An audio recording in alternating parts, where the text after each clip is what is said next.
Kaibigan,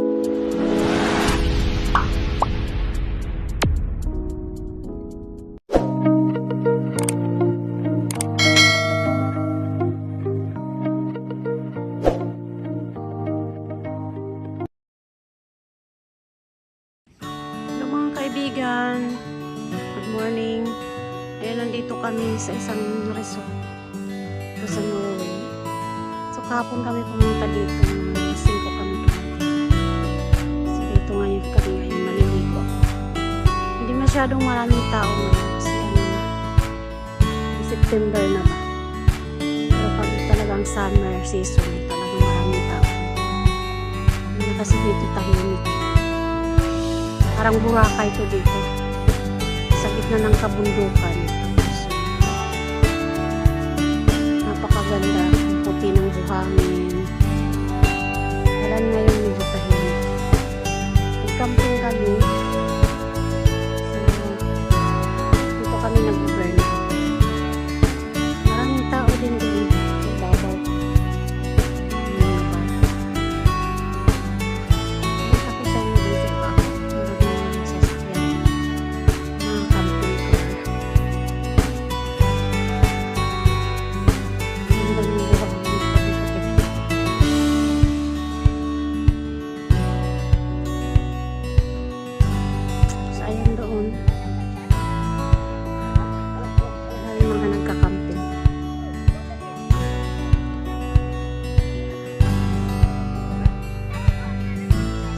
Paligid. Mga bata na nalaro. Ayan yung asawa ko. Galing doon sa sila. Doon kami banda sa may buhay. Kasi ayan ang asawa ko yung dikit-dikit. Ayan ang paligid. Yung beach. Yung bundok. Ayan na kasi magdang kasi maliwanag. Ayan lang.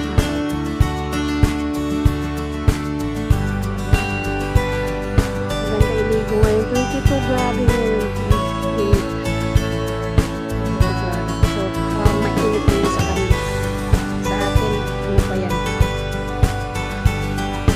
Hindi pa masyadong mainit na init. Walang temperature sa atin. Kaya na aking asawa. Hinanamnam niya ang init.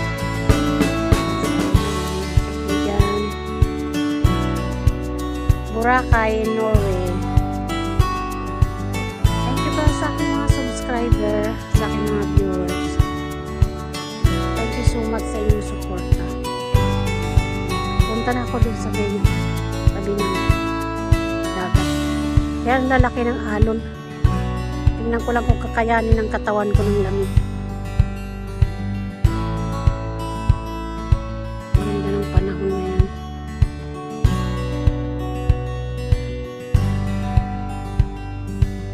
So, hangin tapos tahimik. Yan. Pero mga iba-ibang lahi ang mga nandito. May taga Poland, may taga Germany, iba-iba. Ayan. Sa hi love. Hi.